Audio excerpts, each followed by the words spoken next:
Bonsoir et tous mes vœux pour cette nouvelle année et pour cette première édition de nos grands entretiens. Et ce soir, on a la chance de recevoir quelqu'un, un très grand vigneron espagnol, qui est un véritable visionnaire. Et c'est la chance que l'on a ce soir, c'est de pouvoir entendre son parcours. Il a été un des tout premiers vignerons dans le monde à s'intéresser aux vignes ancestrales contre la sécheresse, contre le dérèglement climatique.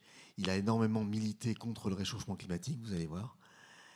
Bref, c'est un grand monsieur du vin que l'on reçoit. Et donc je vous demande d'applaudir chaleureusement monsieur Miguel Torres.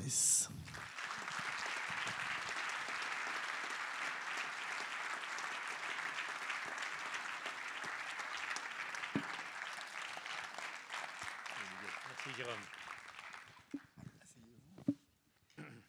Et là, on va commencer avant l'interview. On va regarder une petite vidéo de présentation de vos domaines. On peut la lancer ?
C'est un endroit magnifique.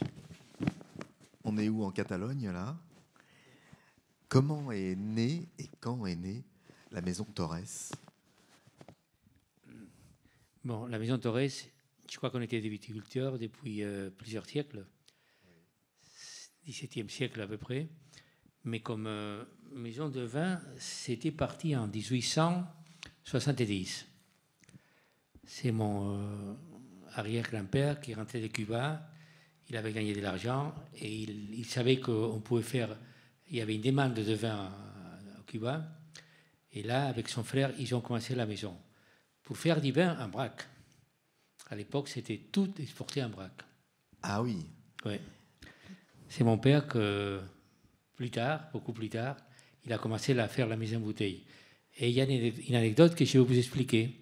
C'est passé en 1940.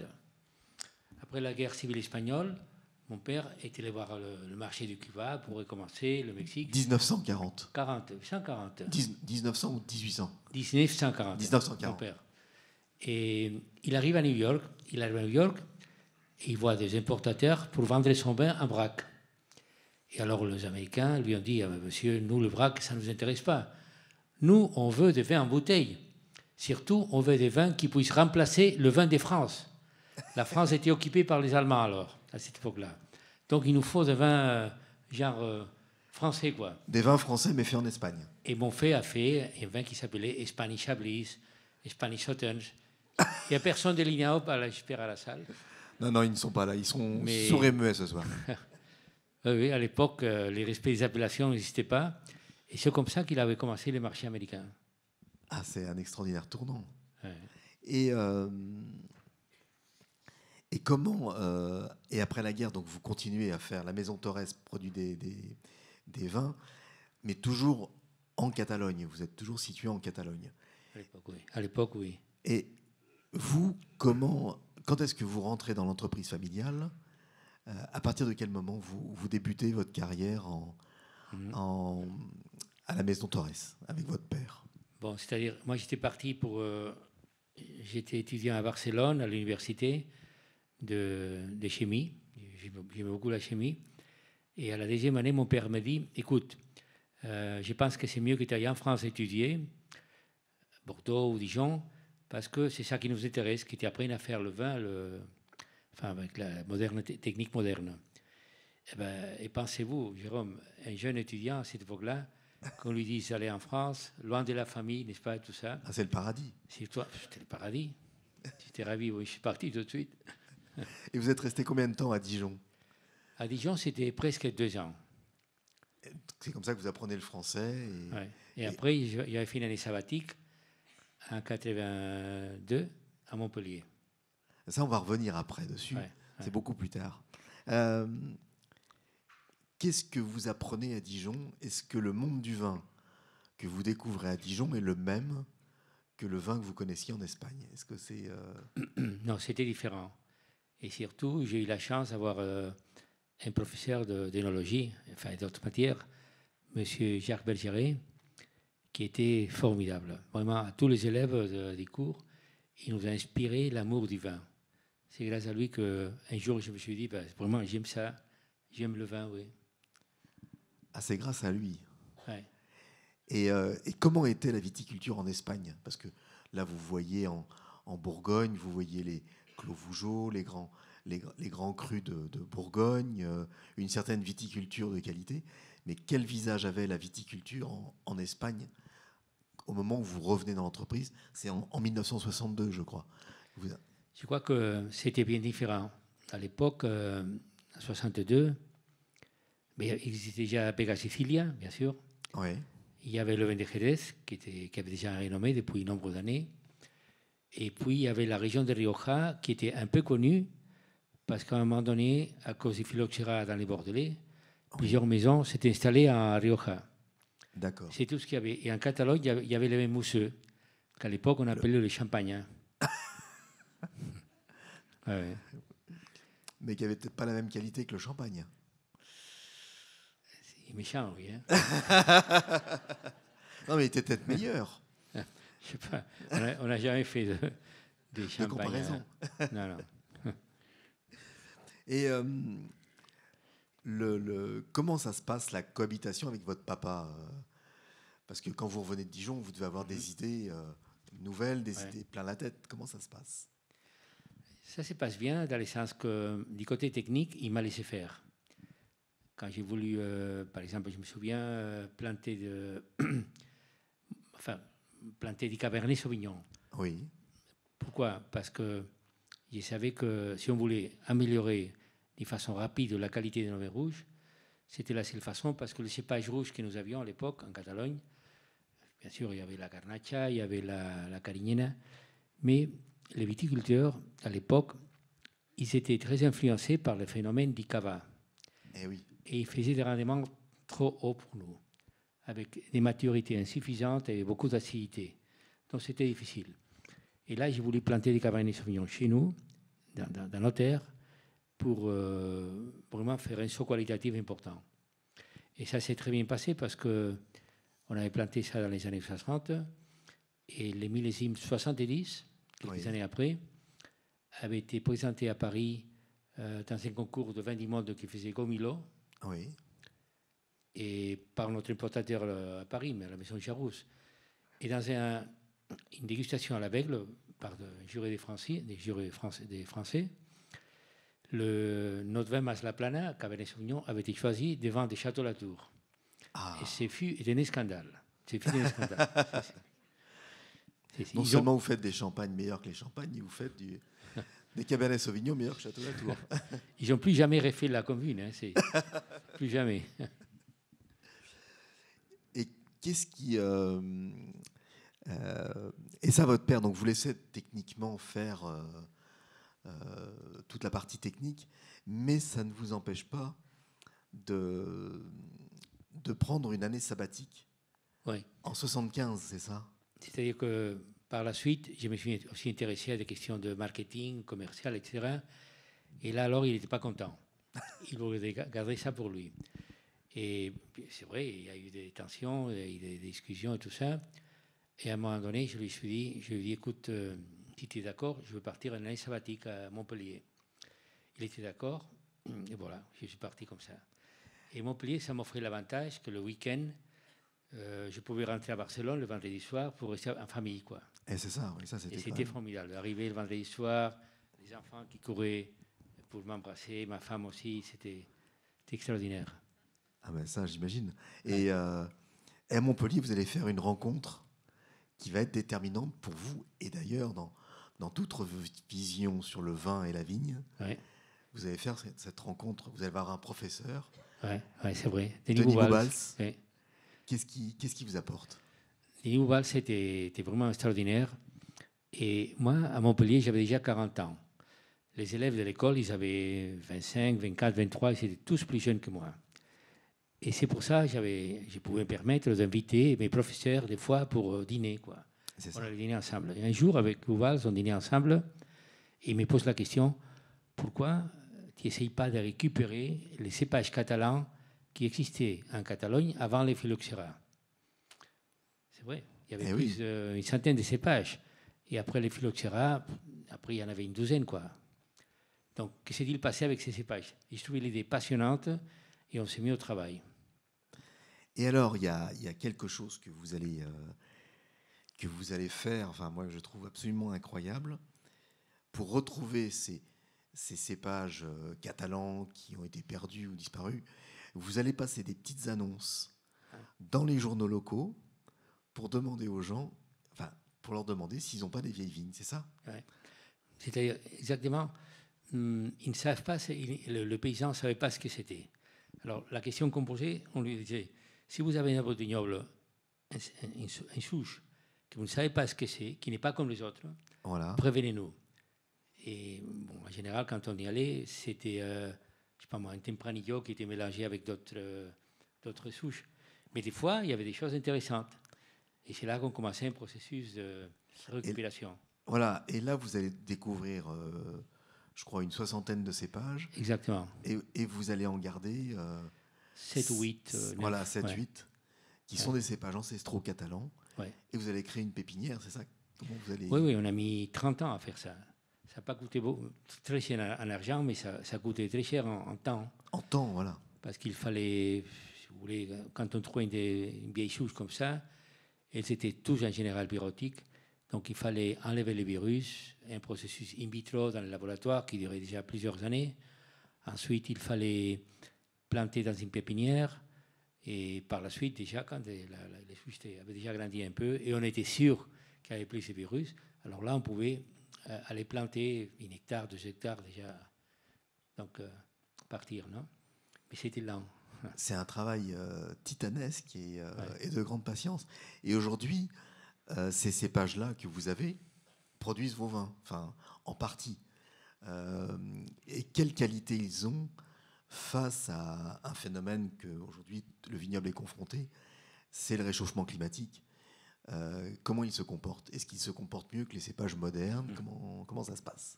Oui, c'est intéressant ce que vous dites parce que on ne peut pas prouver que ces cépages qu'on retrouve, catalans anciens, on ne peut pas dire qu'ils sont mieux adaptés au changement climatique.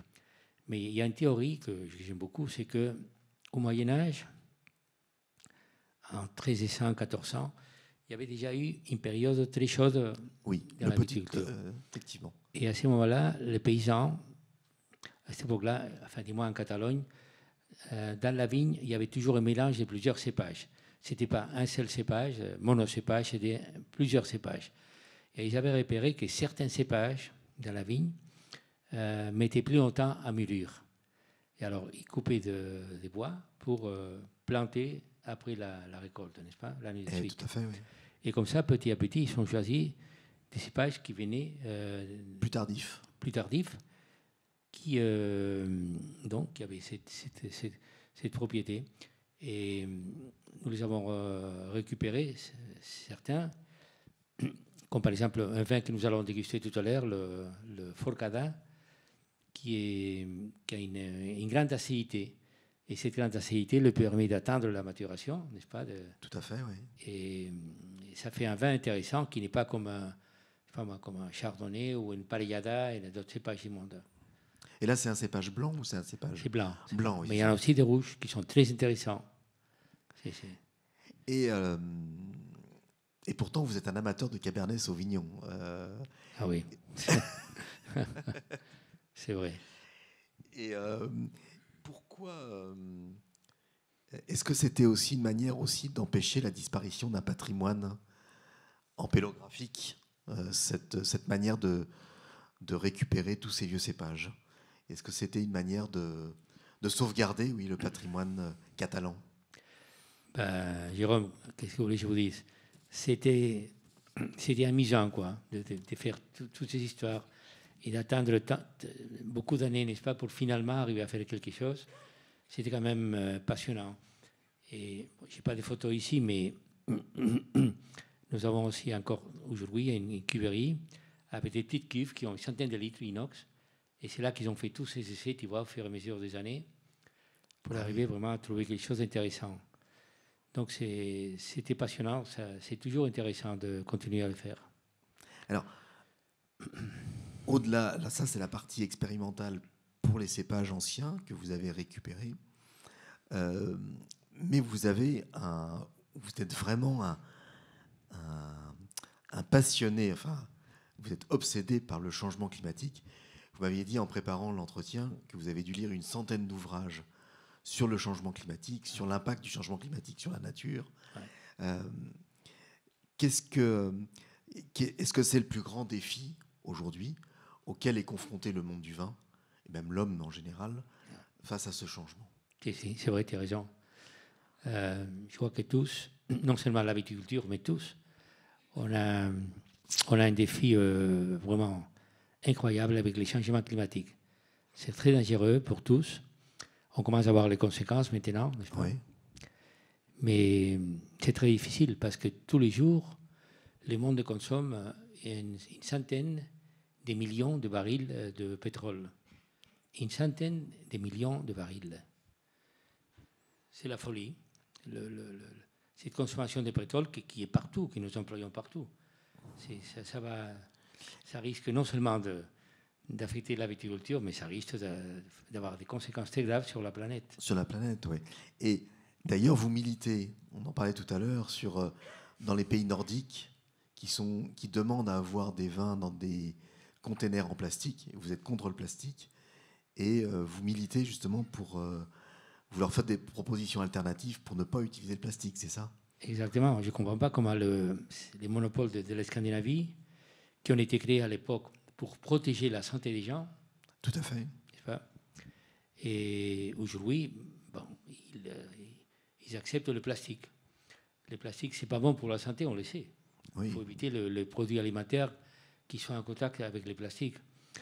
Et l'alternative, qui est relativement facile, c'est pour ce vin entry level, que nous disons, de vin de base, de faire la mise en bouteille à destination. Voilà. Et dans les bouteilles en verre. Voilà. Exactement. Et comme ça, l'empreinte de carbone devient assez petite. Le bilan, oui. Ouais. Aujourd'hui, comment vous le constatez, ce changement climatique, en Catalogne, dans vos vignobles? Quel impact ça a? Comment vous l'observez par rapport à il y a 20 ans ou 30 ans? Ouais. Est-ce que c'est les dates de vendange? C'est la sécheresse? Comment... Ouais. C'est surtout la sécheresse. Nous avons trouvé ça, enfin pas découvert, mais nous avons vu les conséquences terribles en 73, dans quelques vignobles du Penedès. Oui. D'autres régions de la Catalogne ont été épargnées, mais chez nous, surtout la sécheresse, il a plu la moitié d'une année normale, la moitié. Et alors là, la vigne, elle a beaucoup souffert, non seulement en 73, ces vignobles-là, mais en 74 encore, il y avait des conséquences. Donc, maintenant, on a installé de l'irrigation dans la plupart des vignobles de qualité, de qualité. Et avec l'irrigation, on arrive maintenant à contrôler la situation. Là, Parce que là, les 3 dernières années, que vous avez, que ce soit la Catalogne ou le Roussillon côté français, le vignoble a été confronté à une sécheresse historique. Ouais, ouais. Donc, et là, est-ce que ça vous montre... est-ce que vous vous dites, mais est-ce que j'ai bien fait de changer mes cépages, de retrouver mes cépages ancestraux est-ce que c'était la bonne option? La solution, c'est d'arroser la vigne.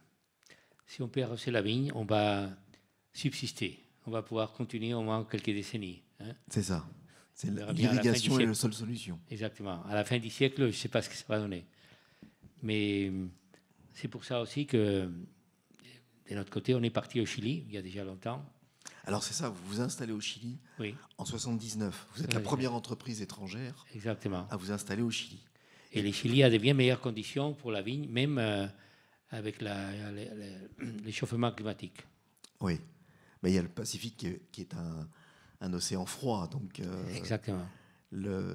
c'est avantageux. Ouais. Pourquoi vous êtes installé au Chili?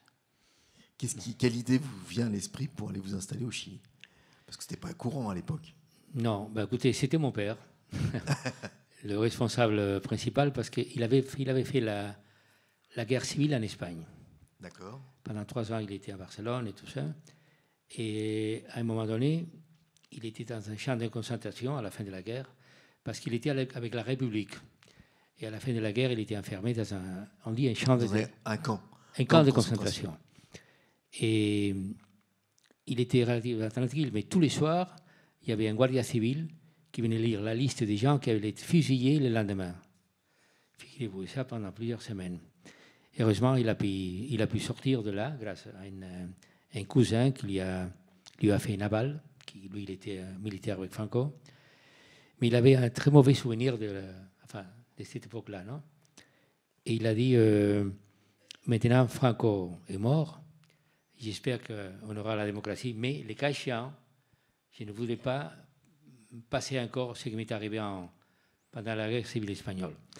Et c'est pour ça qu'il m'a demandé d'aller voir d'autres pays. J'étais voir la Californie d'abord, j'étais en Argentine, et finalement, arrivant au Chili, je me suis dit, c'est là qu'il faut rester.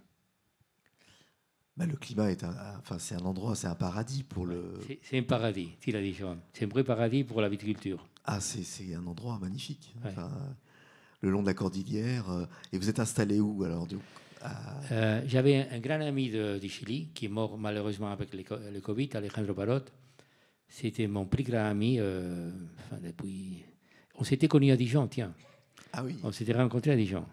Et on s'imposait, depuis les premiers jours de faire connaissance, qu'entre nous, on allait parler français. C'était défendu de parler espagnol, parce que celui qui parlait espagnol payait une amende, quoi.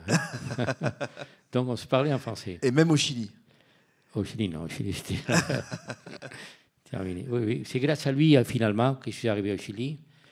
Et on s'est installé à Curicó, dans la vallée centrale. Dans la vallée centrale, oui. Ouais. Et aujourd'hui, votre vignoble au Chili fait combien d'hectares et comment ça s'appelle ce domaine? Il y a plusieurs domaines. D'accord. Dans l'ensemble, ils font 400 hectares. 400 hectares. Ah oui. Pour le Chili, ce n'est pas énorme. Ça. Il y a des firmes, il y a des maisons comme Concha y Toro qui ont beaucoup plus. Ah, eux, oui. Mais pour nous, c'est bien. On arrive à faire 20% de notre 20-30% de notre vente avec nos propres vignobles. D'accord. C'est assez bien. Et ça s'appelle comment alors ce vin chilien? Le vin de Chili, il y a plusieurs marques. Il faut dire qu'en général, ce sont tous des cépages français. Oui. Parce que le chilien, au début c'était dans le 19e siècle. Au 19e siècle, oui. Ils avaient... c'était venu en France pour importer tous les cépages. C'est ça. Français, tous. Il y a aussi des Riesling. Avant le phylloxéra. Avant les phylloxéra, exactement. C'est pour ça qu'il n'y a pas le phylloxéra au Des Chili. Riesling, des Sylvaner, mais il y a tous ces cépages. Et c'est pour ça que tu trouves au Chili, c'est formidable. Je me souviens qu'à un moment donné, un jour, j'avais loué un hélicoptère, un type qui était à Curicó. Oui. On lui appelait Loco Arenas. Le loco, ça veut dire le fou. Le fou, oui. Et je ne savais pas pourquoi, mais quand je suis monté avec lui à l'hélicoptère, j'ai compris pourquoi il était appelé le loco. compris. Vous avez cru mourir. On tournait la vallée centrale pour aller voir. Et un jour, grâce à ça, on a découvert des Gewürztraminer. De l'hélicoptère, Ah oui. on s'est rendu compte qu'il y avait des raisins qui étaient des couleurs rosées, quoi, Rosé, oui. comme les Gewürz. Et le lendemain, avec la voiture, on est allé voir, et c'était des Gewürz. Donc on a pu l'acheter, quoi. Ah, c'est extraordinaire. Ouais. Et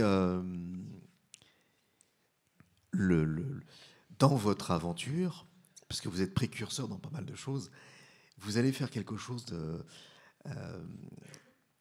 vous allez devenir ami avec notamment des Bourguignons, des Bordelais. Et en 91, vous allez proposer une idée à Robert Drouin, je crois. Ouais, ouais. Quelle idée vous traverse l'esprit à ce moment-là? Oui, j'ai dit à Robert qu'il faut faire quelque chose pour que la maison de vin puisse rester en famille, puisse rester familiale. J'avais peur qu'on fasse des sociétés, qu'on finisse par aller en bourse et tout ça, non? Et on perd l'esprit des familles. Et il était d'accord. Et je me souviens, une semaine après, on était en Italie voir Piero Antinori. D'accord. Et ensuite, on est allé en Alsace voir Hugel. Hugel, oui. Je ne sais pas comment on a fait, mais on avait le temps à cette époque-là. On a passé 15 jours à voyager pour tout. Et on est parti avec un groupe déjà de 6 ou 7. Et puis après, au fur et à mesure, on est arrivé à 12. On est les 12 membres de famille du vin. Ouais. Voilà, et qui s'appelle Primum Familiae Vini, c'est ça? C'est ça, le groupe s'appelle comme ça. Et donc vous avez donc, les Drouin, vous, Ouais. Antinori, Hugel, les Rothschild. Oui, tu connais bien. En tu Espagne, il y a aussi Vega Sicilia, Vega Sicilia, qui est membre.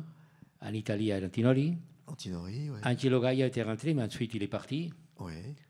Et en Allemagne, on a Egon Müller. Egon Müller, oui. À peu près, ça fait une douzaine total. Oui. C'est pas mal quand même, ça fait une belle brochette de stars du vin. Vin. Alors, à la même époque, vous allez commencer à réfléchir. On revient un peu sur le climat, c'est un petit peu désordonné mon interview. Excusez-moi, hein. Mais vous allez commencer à vous intéresser à la viticulture régénérative. Alors, qu'est-ce que c'est que la viticulture régénérative? Bon, il faut que je dise que c'est surtout mon fils qui s'est voué sur cette idée. Au fond, à l'époque, nous faisions déjà comment tu appelles ça, le couvert végétal à la vigne, oui.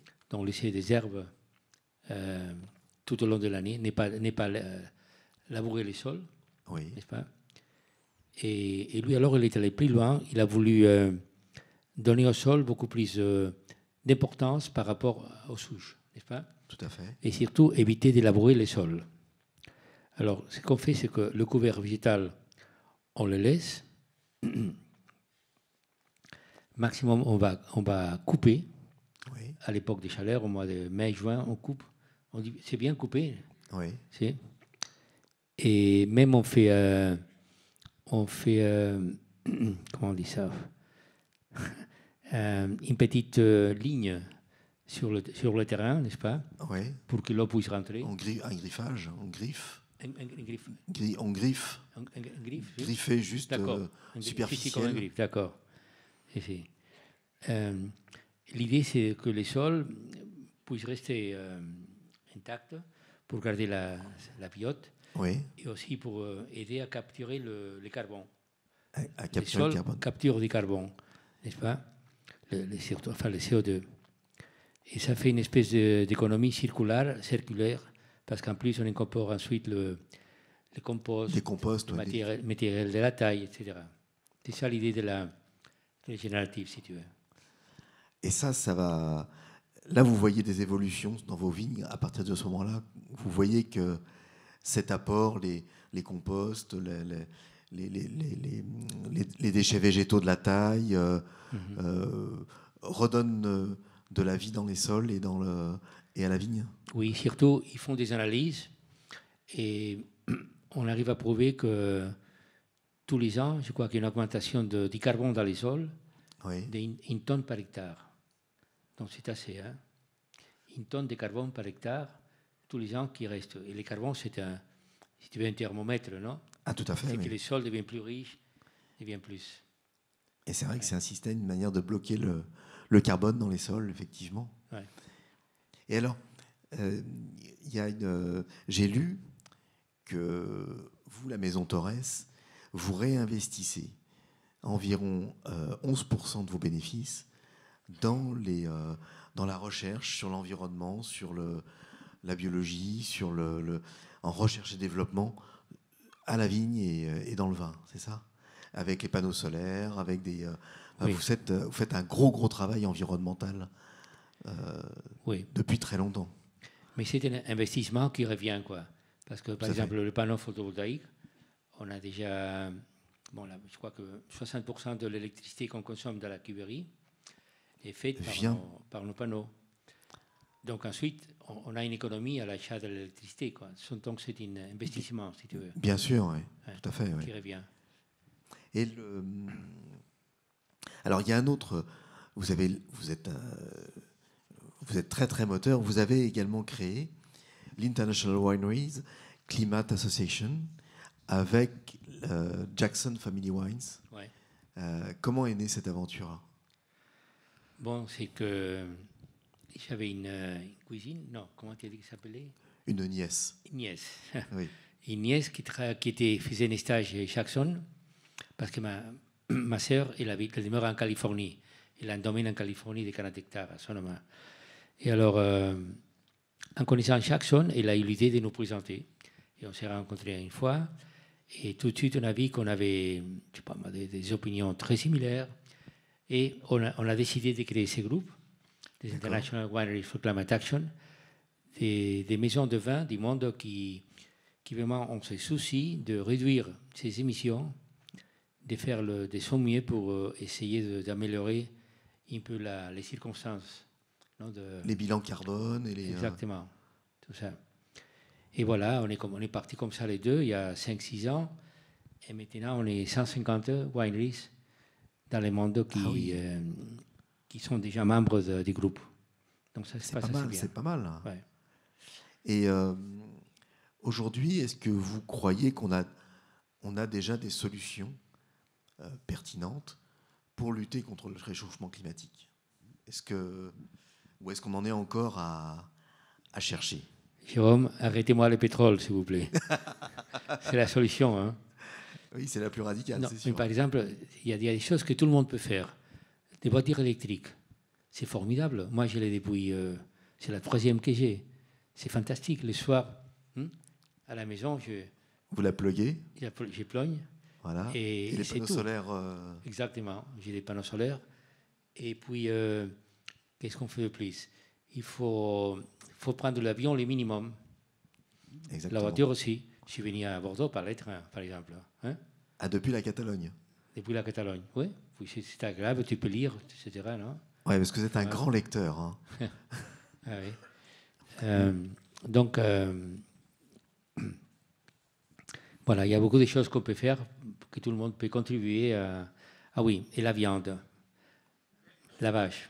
La vache. La vache fait du méthane. J'espère qu'il n'y a pas de producteurs de... Voilà. Ah, je ne sais pas. Sinon, ils vont me voir après. C'est vrai. Vous ne mangez pas de vache? Pas de viande? Les vaches font du méthane, et ce méthane, c'est un grand polluteur, plus que le CO2. Maintenant, ils sont en train de travailler pour faire des changements au niveau de la biologie des vaches pour éviter les émissions de méthane. Je sais que ça va venir. Ah bah dites donc, on va pouvoir remanger de la viande alors, sans méthane. Dans un autre registre, parce que vous êtes on est tous confrontés à ça, on a les changements des modes de consommation. On a une grosse évolution des consommations. Est-ce que l'Espagne est confrontée à cette évolution des modes de consommation que la France a? Oui, je crois que oui, il y a une tendance vers le vin blanc ces dernières années. Oui. Et je sais par exemple que dans la région de Rioja, qui est la plus grande producteur de vin rouge de qualité en Espagne, ils ont des problèmes, ils doivent distiller le vin. Eh oui, même arraché, je crois d'ailleurs. Même arraché. Donc, oui, il y a cette tendance. En Catalogne, parce que, bon, il y a surtout du vin blanc, mais aussi le mousseux, le cava, oui, qui se porte assez bien. Donc, pour l'instant, on ne parle pas d'arracher la vigne chez nous. D'accord. Et comment vous observez l'évolution des modes de consommation? Est-ce que pour vous, la Maison Thorez, parce que Vous êtes présent dans 150 pays, je crois. Est-ce que vous voyez que vous avez plus de succès avec les vins blancs, avec les comment vous observez tout ça? C'est vrai, il y a une tendance mondiale vers le blanc. Pour le blanc, Ouais. ouais. Mais en Bordelais, vous le savez, ça aussi. Ah, et Bordeaux est vous confronté connaissez. à ça. Eh oui. Maintenant, est-ce que vous êtes en train de remplacer, non? Voilà, c'est ça. Par du blanc, non? Remplacer du blanc, mais il y a 40 ans, Bordeaux produisait plus de blanc que de rouge. Ouais, et c'est devenu la mode est devenue au rouge, et maintenant il va falloir réinverser. Effectivement, produire plus de blanc que de rouge pour continuer à faire du vin. Bien sûr. Et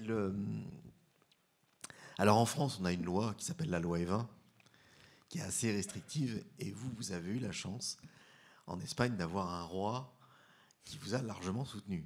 C'est Juan Carlos. Comment ça s'est passé? Ah oui, Juan Carlos, bon, il est toujours très sympathique. Maintenant, il vient même des fois en Espagne. Et c'est vrai qu'il a donné support aux maisons de vin. Il est venu chez nous visiter en 95. Oui. Je me souviens, on fêtait les 125 anniversaires de la maison. Il est venu ces jours-là. Il a voulu déguster plusieurs vins. Et je me souviens qu'il aimait beaucoup le Bordeaux. Ah oui, ça, je sais qu'il aime le Bordeaux. Il aime beaucoup le Bordeaux, donc soyez tranquille. Et il vous a fait la remarque par rapport au vin de Bordeaux? Non, il ne vous a pas fait une remarque en vous disant par rapport au vin blanc? Non, mais il a parlé qu'il aimait le Cabernet Sauvignon, il aimait les Merlot, parce que j'ai fait une dégustation assez complète. Assez complète, oui. Il a parlé de ces cépages-là, oui. Et lui a milité pour la culture du vin en Espagne. Est-ce que ça a été un atout pour les producteurs espagnols d'avoir un roi qui défende aussi bien le vin?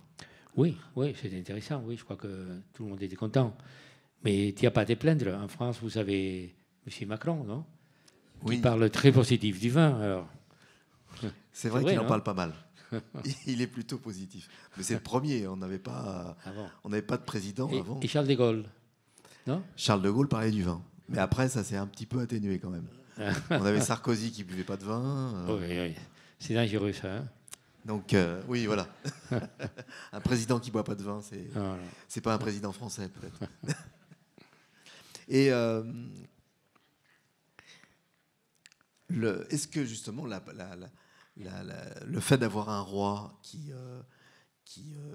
soit un ambassadeur du vin, qui parle du vin même à l'étranger, tout ça, est-ce que ça vous a aidé pour valoriser les vins espagnols à l'étranger?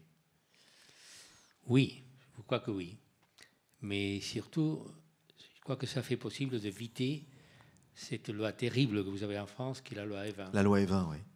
On n'a jamais, personne n'a parlé en Espagne de faire une loi Evin. Aucun parti politique, non, jamais. Heureusement. Enfin, c'est une chance, parce que nous, c'est une vraie contrainte, en fait, en France. On ne peut pas faire de publicité comme on veut, on ne peut pas en parler comme on veut, ni à la télévision. Enfin, un peu à la télévision, mais pas trop. Mais au contraire, en Espagne, il y a des milliers de docteurs. Il y a même une fondation qui les rassemble, qui est la Fondation pour le vin et la santé, qui prône que... Je ne sais pas s'il y a des médecins, mais soyez inspirés, là, ce soir. Qui prône qu'une consommation modérée, un verre par jour, même jusqu'à 2 verres dans certains cas, 2 verres par jour, avec les repas, c'est bon pour... C'est même bon, ouais. Eh bien voilà, c'est bon pour la santé. Moi, je vais un peu plus loin. Hein. 2 verres par jour, c'est pas assez, je crois. Alors, vous m'avez dit quand même que vous buviez de temps en temps du vin sans alcool. Oui, c'est-à-dire, c'est surtout ma femme qui aime ça. Mais il faut que je goûte aussi, oui. Je peux les voir, oui. Des fois, si je vois, je sais pas moi, un déjeuner d'affaires ou ça, oui, je vois un verre de vin sans alcool, pourquoi pas. D'accord. C'est assez bon aujourd'hui. Mais vous en produisez d'ailleurs un peu. Ici, on l'a fait, oui. Et dans toutes les couleurs, je crois. Oui, c'est vrai. Et vous voyez que la production augmente ou Oui. Il y a un fort intérêt pour le vin sans alcool à l'échelle mondiale. Et c'est ça, oui. Et est-ce que vous croyez que ça va supplanter un jour le vin ou pas? Non, mais je ne crois pas. Supplanter totalement, non. Mais il y a des occasions, tu vois. Il y a des occasions où on peut voir du vin sans alcool. Si tu prends certains médicaments, s'il y a des raisons de santé, je ne sais pas moi. Eh oui, tout à fait. Possible. Oui. Hein. C'est vrai que ça peut être une alternative. Ouais. Aujourd'hui, la famille Torres, aujourd'hui, c'est combien d'hectares et combien de millions de bouteilles que vous produisez? Bon, en Espagne, en Catalogne, il y a milliers d'hectares. Ouais. Milliers d'hectares. Ensuite, il y a beaucoup plus petits, je crois qu'il y en a 20 en Rioja. Nous sommes à Rueda, aussi 15 hectares, 25 hectares. Nous sommes dans toutes les régions de qualité de l'Espagne, même la Galicie, n'est-ce pas? Oui. Et donc, on fait, oui, ça dépend des années, mais on fait plusieurs millions de bouteilles, c'est vrai. Oui. Et la question, c'était de savoir... Mais aujourd'hui, vous êtes présent, la taille de la maison Torres, quoi, en fait. Donc, vous avez 400 hectares au Chili, vous avez un peu plus de 1000 hectares en Espagne, oui. Et vous achetez des raisins aussi à des... Ah oui, nous, avec nos vignes, nous faisons à peu près 25% du total. Le reste, ce sont des raisins achetés. D'accord. On n'achète pas de vin, mais on achète des raisins. Ouais. Et aujourd'hui, vous avez vos enfants qui travaillent avec vous. Comment ça se répartit? Comment vous répartissez les tâches entre les enfants et vous? Est-ce que vous leur laissez la place? Bon, maintenant, cette année-là, je commence ma retraite. Ah. Ça y est, c'est officiel. La seule chose, c'est que, bon, je ne quitte pas comme ça d'un coup, mais petit à petit, n'est-ce pas, je relâche de plus en plus. J'en ai envie vraiment d'avoir plus de temps pour ma femme, pour voyager, etc., n'est-ce pas? Mon fils, lui, l'année passée, il a fait une année sabbatique, lui aussi. Lui aussi, oui. Il a été à Stanford, il a été à l'IMD à Lausanne. Oui. Et maintenant, il est très doué en marketing. Il a beaucoup des idées innovatives. On a des réunions tous les 15 jours. La prochaine, c'est vendredi prochain. Et il est en train de préparer la maison pour l'avenir. C'est-à-dire, on ne peut pas penser... on va continuer à faire comme toujours, mais de la même façon qu'il y a, je sais pas moi, 7-8 ans, on était parti sur le vin sans alcool, et maintenant c'est un succès. Il faut tâcher de s'avancer et de deviner l'avenir. Qu'est-ce que les marchés vont demander à l'avenir? Qu'est-ce qu'il faut-il faire? Et prendre la direction.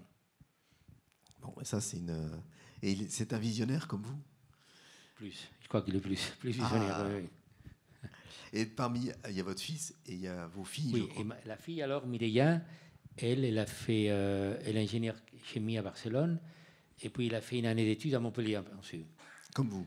Si. Bon, moi j'avais été à Dijon en plus. Oui, en plus.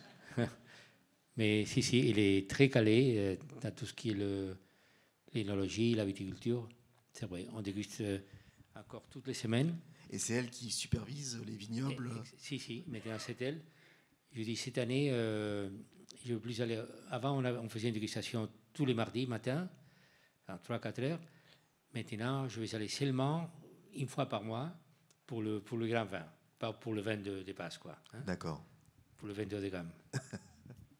Et dans votre carrière, est-ce qu'il y a des vins que vous avez goûtés, que vous avez découverts, qui vous ont inspiré, qui vous ont dit c'est vers cette direction que je veux aller? Parce que vous parlez de votre fils qui est un visionnaire, mais est-ce qu'il y a des grands vins comme ça qui vous ont inspiré dans votre carrière?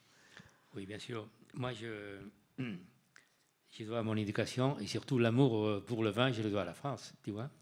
Alors, c'est là que j'ai pu apprécier, au départ, déjà les grands vins de Bourgogne. Je me souviens, en Bourgogne, on faisait des tours des caves de la côte, n'est-ce pas? Oui. Avec tous les élèves, avec M. Bergeret.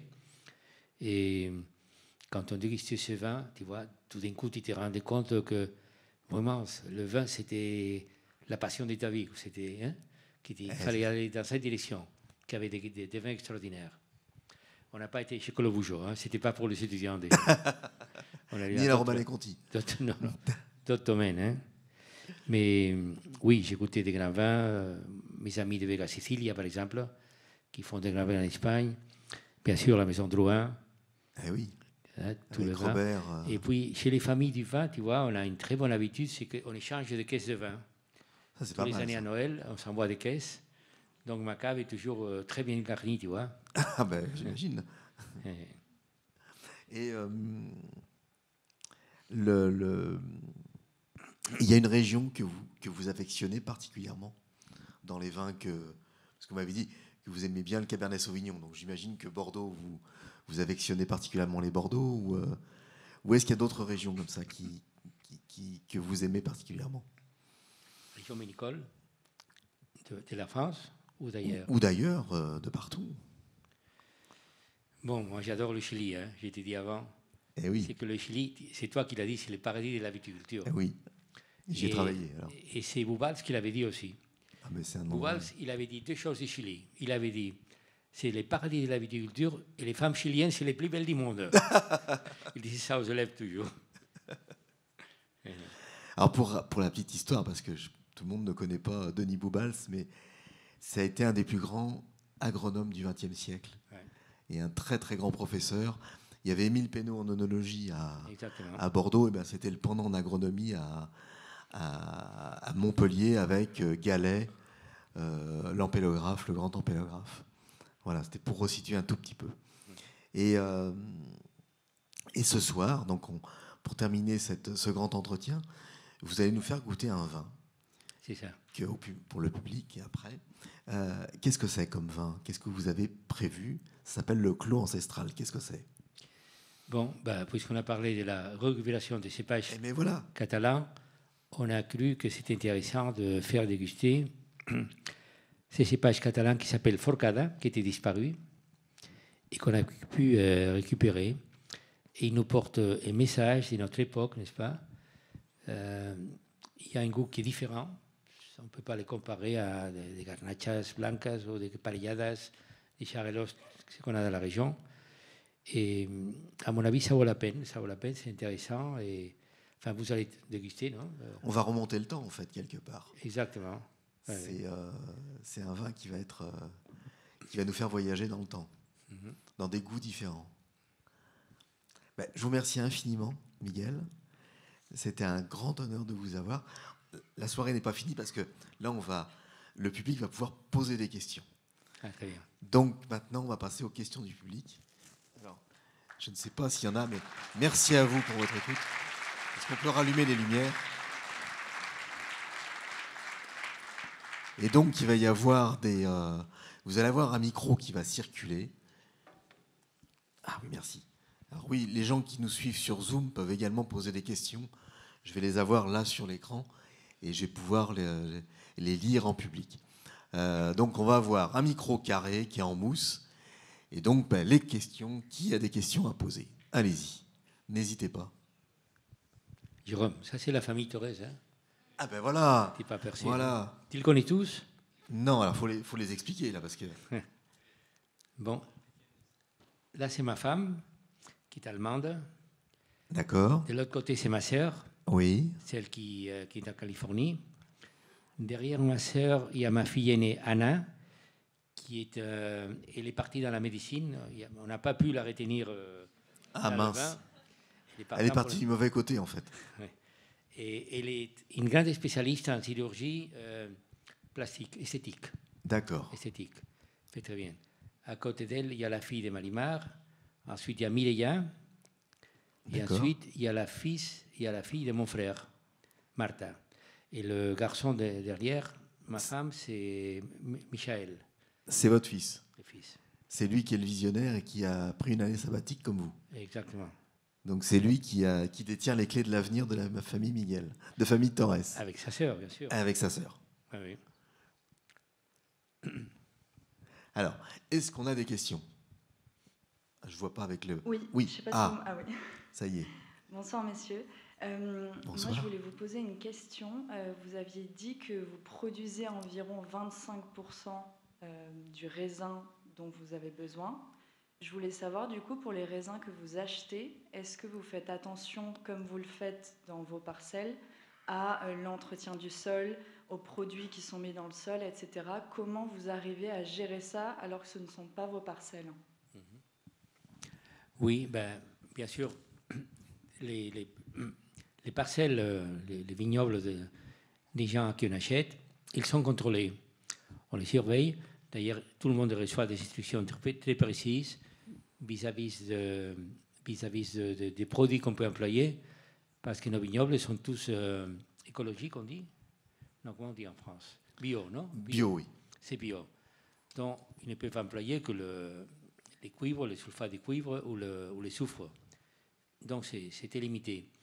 Et en plus, il y a des inspecteurs qui vont visiter. Et à l'arrivée des raisins à la cuverie, il y a toujours des analyses qui se font. Donc, on peut détecter si jamais il y a des produits chimiques. Il y a des produits chimiques ajoutés, quoi. D'accord. Est-ce qu'il y a d'autres questions? Ah ben juste à côté, c'est bien. Le micro ne voyage pas beaucoup. Bonsoir. Vous parliez des associations, des 120 domaines qui font partie de votre association qui agissent au niveau du climat. Comment est-ce que quels sont les critères pour faire partie, justement, comment vous sélectionnez ces différents domaines à travers le monde pour justement promouvoir la transition écologique au sein de domaines viticoles? Vous parlez, je crois que vous posez la question sur ce groupe qui s'appelle International Wineries. Oui, c'est ça, les 150 domaines, oui. Bon, là, c'est surtout le facteur dominant, principal, c'est l'empreinte carbone. L'empreinte charbon. L'empreinte carbone. L'empreinte carbone. Il faut que les maisons acceptent de les réduire, n'est-ce pas? De les départ tous les ans, au fur et à mesure. Et alors, on s'impose. Je crois que c'est pour l'année, enfin, dans notre cas, par exemple, dans l'année 40, dans l'année 30, on aura réduit à 40%. Maintenant, on a déjà réduit à 37%, et on augmente tous les ans un peu, quoi. Et on peut arriver à l'année 60 en soyant climate neutral. Oui. Oui, neutre carbone. Neutre carbone. Oui. Voilà. Donc, c'est surtout l'empreinte de carbone qui joue. Est-ce qu'il y a d'autres questions? Là, j'ai une jeune fille. Là. Alors, envoyez, lancez. Voilà, hop. Parlez bien dans le micro. Bonjour. Bonjour. Vous parlez, vous êtes très à cheval et très regardant sur l'empreinte écologique de votre vignoble. Aujourd'hui, il y a quand même un véritable enjeu sur l'eau, d'une manière générale, dans le monde.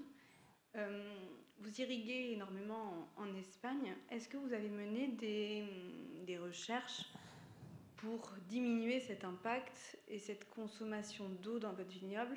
Est-ce qu'il y a des recherches qui sont faites sur des cépages plus résistants, une manière de gérer davantage l'eau, sachant que là, on avait un forum technique aujourd'hui à Bordeaux où on nous dit que une bouteille dans un vignoble classique consomme 5 litres d'eau par bouteille, là où quand on irrigue, ça en consomme 100 litres. C'est vrai. Enfin, je ne connais pas le cas de Bordeaux, mais dans les cas de la Méditerranée, oui. Si on ne peut pas irriguer la vigne, alors là, il faudra aller ailleurs. C'est ça. Il faut absolument irriguer. Surtout, déjà, on le voit déjà, si on ne parvient pas à arroser la vigne, arroser ou irriguer, comment tu dis?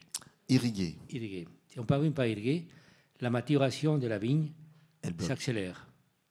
Tu arrives au mois d'août, début du mois d'août, que le raisin, ils ont déjà les sucres. Oui. Ils sont déjà mûrs. Mais l'acidité n'est pas là. Oui. Et surtout, les éléments de qualité ne sont pas là non plus, les anthocyanes, les arômes. Il faut attendre le mois de septembre, avec des nuits froides, pour que ces éléments de qualité se forment. Donc, il faut retarder la maturité. C'est ce que nous faisons maintenant. Et irriguer la vigne, ça nous aide beaucoup. Si on peut irriguer, on peut contrôler cette maturation. Comment est-ce que vous irriguez? Vous irriguez au goutte à goutte, c'est ça? Oui, bien sûr, goutte à goutte. Et d'où vient l'eau? Est-ce que c'est des bassins qui se remplissent seuls l'hiver avec la pluie, ou c'est des pompages? Ça dépend des domaines. On n'est pas en mesure d'irriguer toutes les vignes. Hein. D'accord. Mais on est parti depuis 3 ans pour les domaines de haute qualité, quoi, pour les meilleures vignes. Non? D'accord, oui. Alors, dans un cas, par exemple, là, vous voyez la photo de Mas La Plana, c'est la photo. Ça, c'est la maison où nous habitons, du domaine. Là, on n'est pas loin, on est à 500 mètres de la cuverie. D'accord. Alors, toutes les eaux de la bâche de la cuverie, tu vois, sont envoyées en bas, filtrées, envoyées en bas pour arroser la vigne. D'accord, c'est les eaux de recyclées de la cuverie. Exactement, recyclées. D'accord. Dans notre domaine, il y a des puits qui nous donnent assez d'eau qui est accumulée au fur et à mesure de l'année. D'accord. Donc ça dépend. D'accord. Est-ce que ça répond à votre question? Oui, oui, très bien. Est-ce qu'il y a d'autres questions? Oui. Alors, allez-y, envoyez le... Eh ben, c'est pas mal. Oui, bonsoir. Bonsoir. Alors, ma question portait sur est-ce que vous avez pu faire des études de marché selon votre clientèle? Et s'il y avait des patterns qui se répétaient dans cette étude? Si oui, par exemple, leur âge. Et moi, je sais que, par exemple, ma génération, en tout cas mon entourage, et de mon âge en tout cas, ne boit plus de vin. Et est-ce que vous avez peut-être une crainte sur le fait que la jeunesse boive de moins en moins d'alcool, notamment de vin? Ça dépend des jeunes, évidemment. C'est grave, ça. Hein? Eh oui, c'est... Eh bien, écoutez, je crois que dans la vie, on peut renoncer à beaucoup de plaisir. Pourquoi pas?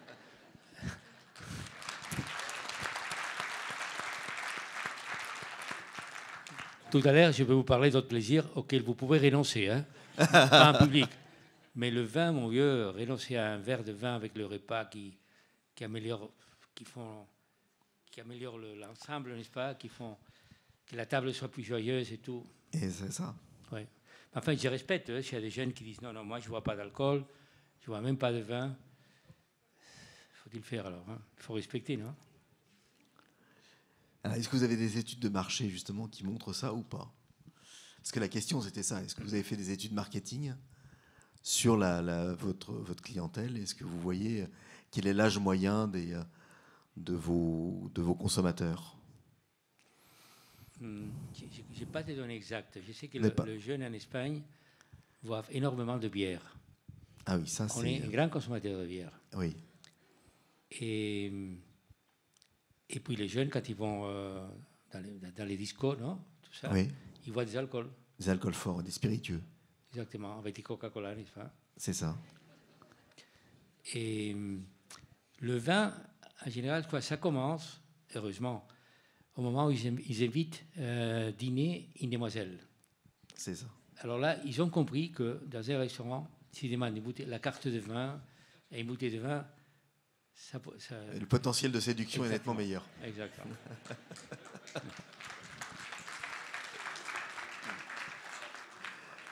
Est-ce qu'il y a d'autres questions? Ouais. Merci, monsieur. Ah. Juste une question d'ordre historique. Sur votre blason, il y a 3 tours. Ça représente quoi? Oui, c'est une bonne question. Bon, on n'a pas de rapport avec la noblesse. Dans la famille, on n'a jamais eu des marquis ou des comtes. On vient des paysans, nous, dans la famille. Mais c'est que mon grand-père, qui avait vécu au Cuba, il avait vu à La Habana que les cuisons, non? On dit cuisons, non? Les cuisons de La Habana, c'est les 3 tours. Et il s'est dit, ce serait bien pour nous aussi. Et il a copié de la ville de La Habana les cuisons pour la maison de Torres. Voilà. C'est parti comme ça. Alors, il y avait un jeune homme là qui voulait poser une question, juste là. Bonsoir monsieur, merci pour votre témoignage. Moi j'avais une question, on l'a dit, vous avez été visionnaire en Catalogne. Ici on est à Bordeaux, dans un vignoble qui connaît quelques difficultés. Avec votre vision justement, et avec votre expertise, est-ce que vous auriez des pistes à explorer pour notre filière? Je crois que je ne saurais pas vous répondre. Et en tout cas, restez tranquille. La position de la France dans le monde du vin est toujours en première, dans tout le monde. Toujours le premier exportateur de vin de qualité, c'est la France. En Allemagne, aux États-Unis, n'importe où, n'est-ce pas? Et suivi par l'Italie, et après, en troisième position, peut-être l'Espagne. Mais vous avez une forte position, il n'y a pas de souci à se faire. Hein. Vraiment, je ne saurais pas vous donner des conseils parce que ça se passe assez bien quand même. Hein. Ouais.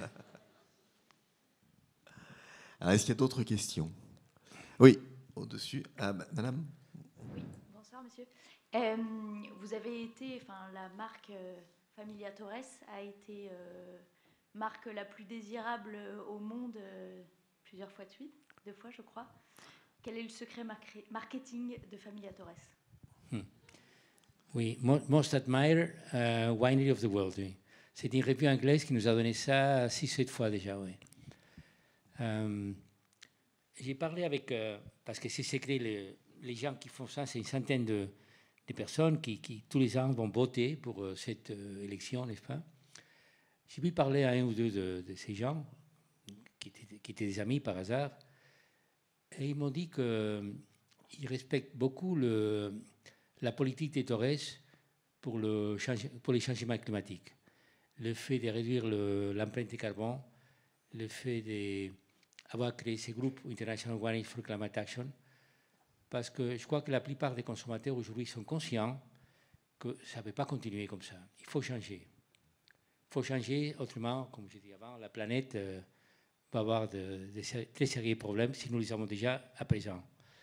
Et je crois que les maisons de vin, d'autres qui suivent cette idée, je crois que c'est reconnu par beaucoup de consommateurs déjà. Merci. Merci.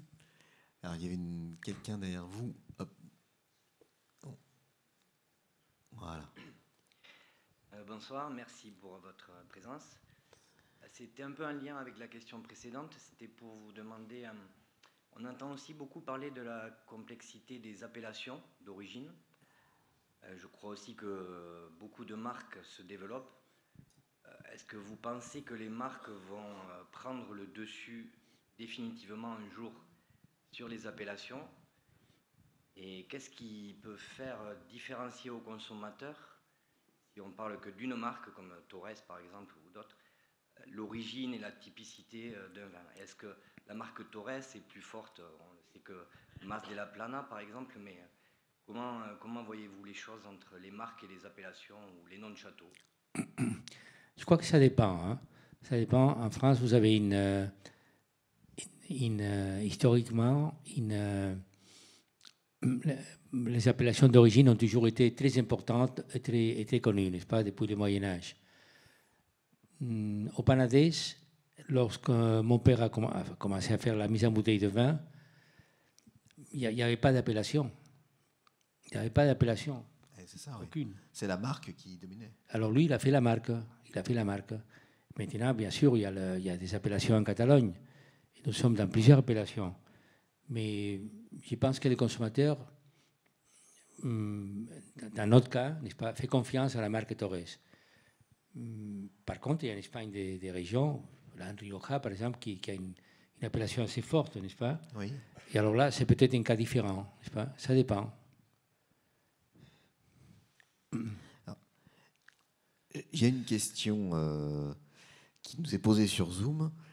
Quelle est votre position sur l'utilisation de nouvelles technologies au chai pour la production de vin? Alors, je ne sais pas quelles sont les nouvelles technologies dont il parle. En utilisez-vous? Si oui, dans quel but? Ça dépend, non? Ça dépend de quelle technologie. Eh oui, c'est ça. Bien donc, sûr. La question est un peu floue. On emploie des filtres... pour filtrer, oui. Spéciaux qui n'existaient pas il y a 20-30 ans, n'est-ce pas? Qui font un meilleur travail. Qu'est-ce qu'on fait? Mais en général, non. Peut-être dans l'analyse biologique du vin. Oui, l'analyse, oui. L'analytique, c'est beaucoup. On est beaucoup amélioré, oui. C'est ça. Les traitements du vin, non, ça reste toujours très classique. Hein. D'accord. La clarification de vin, décantage, soutirage, tout ça, c'est classique. C'est classique, oui. Ouais. Et alors, j'avais une deuxième question. En tant que lecteur, avez-vous des recommandations afin d'enrichir notre culture vitivinicole? Est-ce que vous avez des lectures qui pourraient être inspirantes pour le public ici ou ceux qui nous écoutent? Des livres qui vous ont marqué ou des... Mais en France, vous avez beaucoup de littérature énorme sur le vin. Hein. Oui. Énorme. Et il y a des livres français qui vous ont marqué? Gallet. Oui, Gallet. Par exemple, qui était mon professeur à Montpellier et qui a fait, je ne sais pas combien de bouquins, mais oui, beaucoup. Sur la vigne, sur le vin surtout. Tout à fait, oui. Champagnol, oui. Qui était mon professeur aussi à Montpellier. À Montpellier, oui. Ouais. Bon, il est mort déjà, bien sûr. Champagnol. Qu'est-ce qu'il y a? Bon, il faut que je réfléchisse. Hein. Allez, on prend une dernière question dans le public. S'il y en a une. Oui, monsieur. Alors, attendez, le micro, il est là. Alors, il faut le lancer très loin, là. Hop là. Ouais, pas mal. Ah bah non, non, non. Ah ben, il y aura 2 questions alors parce que... Oui, je voulais vous demander votre méthode de vinification et de vendange. Vous êtes très accro, disons, à l'écologie, etc. Est-ce que c'est toujours traditionnel ou très mécanisé? Bon, la viticulture, je crois qu'on en a parlé déjà, non? On est en bio.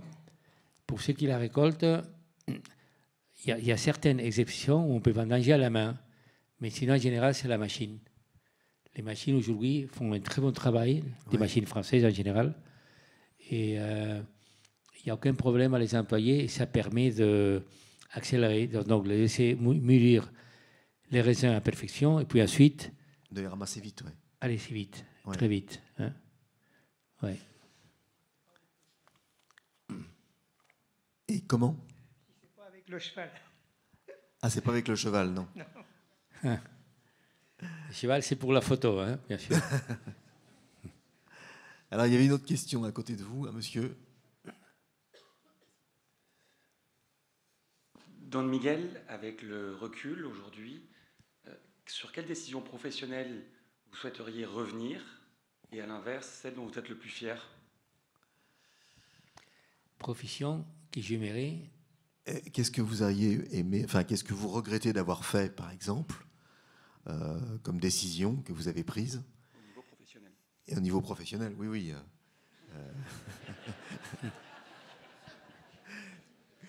On ne parle pas de mariage. Et quelles sont les choses que vous aimeriez faire, en fait, voilà. Alors, tout à l'heure, on a parlé dans la préparation du merlot, par exemple. Ça fait partie de... Par exemple. Ça, c'était un bon, ça, c'est un bon j'aurais exemple. pas planté du merlot. Voilà. Si j'avais su. Hein. Voilà, si vous aviez su, vous n'avez pas planté de merlot. Ouais. Ça nous a donné beaucoup de problèmes, le merlot, oui. Et vous le plantez à une époque où vous pensez que ça allait être une Ah bonne oui, idée. le merlot, c'était pratique parce qu'il c'était facile à partir d'un côté ou de l'autre, n'est-ce pas? C'était versatile, hein, comme cépage. Voilà. Voilà. Maintenant, avec la sécheresse, plus question. Voilà. Et alors après, c'était la question, c'était... Et la décision prise dont vous êtes le plus fier aujourd'hui? Voilà, la décision que vous avez, dont vous êtes le plus fier. Oui. En tant que visionnaire. Plusieurs, hein. Alors, bah, allez-y, dites. Professionnellement parlant, bien sûr. On ne sort pas du cadre. Bon. Écoutez, écrire mes mémoires. Ah, ça y est, j'ai terminé. Ah, vous venez de terminer? Ça y est, c'est terminé. Et ça a pris très longtemps. Et j'en suis fier d'avoir magnifique, bravo. Ouais. Je te préviendrai, Jérôme, je t'enverrai une copie. Hein. Ah ben, avec grand plaisir. Tu lis en espagnol? Oui. Si? Très bien. Avec grand plaisir, c'est un grand honneur. Merci Miguel. T'en prie. Ben, merci en tout cas pour ce grand entretien. J'espère que vous avez appris plein de choses. Et maintenant, on va pouvoir goûter le vin dans la salle au-dessus. Et on se retrouve au mois de mars, le 17 mars prochain, avec un grand acteur français qui est un érudit du vin. C'est François Berléand. Donc vous allez avoir beaucoup de plaisir à l'écouter. Merci à vous et bonne soirée. Merci à la régie en haut pour la technique. Merci à la Fondation de nous accueillir. dans de si belles conditions. Bonne soirée.